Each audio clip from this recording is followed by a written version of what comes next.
இன்றைய தலைப்புச் செய்திகள். தமிழக அரசியலில் நிலநடுக்கம். 120 இடங்களை பிடிக்கிறாரா விஜய்? அலறவிடும் Axis My India exit poll data. தமிழக அரசியல் களம் இதுவரை கண்டிராத ஒரு மிகப்பெரிய மாற்றத்தை நோக்கி நகர்கிறதா? ஒட்டுமொத்த தமிழகத்தின் பார்வையும் இப்பொழுது ஆக்சிஸ் மை இந்தியா வெளியிட்டுள்ள எக்ஸிட் போல் முடிவுகளின் பக்கம்தான் திரும்பியுள்ளது. ஆளுங்கட்சியான திமுக, எதிர்கட்சியான அதிமுக என இரண்டு பெரிய துருவங்களையும் ஓரம் தள்ளிவிட்டு தமிழக வெற்றி கழகத்தின் தலைவர் விஜய் கிங் மேக்கராக உருவெடுத்துள்ளாரா?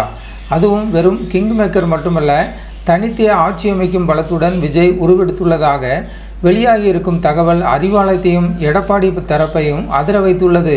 இது குறித்த முழுமையான விவரங்களை இப்பொழுது பார்க்கலாம். இந்த எக்ஸிட் போல் முடிவுகளின்படி தமிழகத்தில் ஒரு மிகப்பெரிய வேவ் உருவாகியுள்ளது. குறிப்பாக விஜயின் தமிழக வெற்றி கழகம் சுமார் 98 முதல் 120 தொகுதிகள் வரை கைப்பற்ற வாய்ப்புள்ளதாக கணிக்கப்பட்டுள்ளது.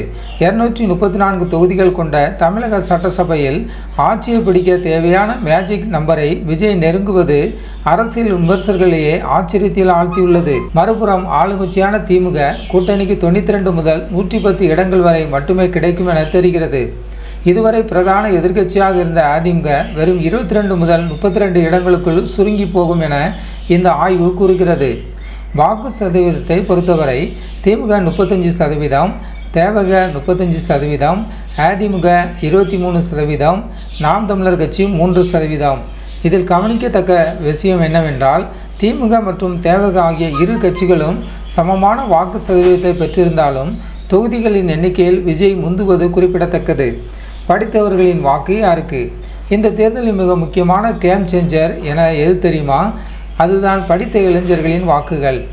ஆக்சிஸ் மை இந்தியா டேட்டாவின்படி கல்வி தகுதி அடிப்படையில் மக்கள் யாருக்கு வாக்களித்திருக்கிறார்கள் என்ற விவரம் மிகவும் அதிர்ச்சிகரமாக உள்ளது. குறிப்பாக பட்டதாரிகள் மற்றும் உயர்கல்வி கற்றவர்களின் முதல் தேர்வாக விஜய் மாறியுள்ளார். டிகிரி முடித்தவர்களில் 46% பேர் விஜய்க்கு வாக்களித்துள்ளனர். தொழில்நுட்ப கல்வி பயின்றவர்களில் 51% பேர், அதாவது பாதிக்கும் மேற்பட்டோர் தேகவேவிற்கு ஆதரவு தெரிவித்துள்ளனர். ஆனால் திமுகவின் வாக்கு வங்கி எங்கே இருக்கிறது என்று பார்த்தால், பள்ளிக்கு செல்லாதவர்கள் மற்றும் ஆரம்ப கல்வி கற்றவர்களிடம் திமுகவிற்கு அதிக செல்வாக்கு உள்ளது. உதாரணமாக, பள்ளிக்கு செல்லாதவர்களில் 41% பேர் திமுகவிற்கும் வெறும் 24% பேர் மட்டுமே விஜய்க்கும் வாக்களித்துள்ளனர். இதன் மூலம் நாம் புரிந்து கொள்ள வேண்டியது ஒன்றுதான். புதிய அரசியலை விரும்பும் இளைஞர்களும் படித்த வாக்காளர்களும் விஜயின் பின்னால் அணிவகுத்து நிற்கிறார்கள். இது திராவிட கட்சிகளின் பாரம்பரிய ஓட்டு வங்கியில் ஒரு மிகப்பெரிய ஓட்டையை ஏற்படுத்தியுள்ளது. அதிமுகவை பொறுத்தவரை அனைத்து தரப்பு வாக்காளரிடமும் தனது செல்வாக்கை இழந்து வருவதை இந்த டேட்டா காட்டுகிறது. சீமானின் நாம் தமிழர் கட்சி 3% வாக்குகளுடன் தனது நிலையான இடத்தை தக்க வைத்துள்ளது. ஆனால் இந்த எக்ஸிட் போல் முடிவுகள் அப்படியே நிஜமாகுமா?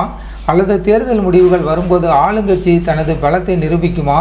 எது எப்படியோ, விஜயின் வருகை தமிழக அரசியல் ஒரு பெரிய சுனாமியை ஏற்படுத்தியுள்ளது என்பது மட்டும் நிதர்சனம். நேயர்களே, இந்த எக்ஸிட் போல் முடிவுகள் பற்றி நீங்கள் என்ன நினைக்கிறீர்கள்? உண்மையில் படித்தவர்களின் வாக்கு மாற்றத்தை ஏற்படுத்துமா? உங்கள் கருத்துக்களை கீழே உள்ள கமெண்ட் பாக்ஸில் பதிவு செய்யுங்கள். இதுபோன்ற உடனுக்குடனான அரசியல் தகவல்களுக்கு நமது ஜனநாயகம் டிவி சேனலை சப்ஸ்கிரைப் செய்யுங்கள்.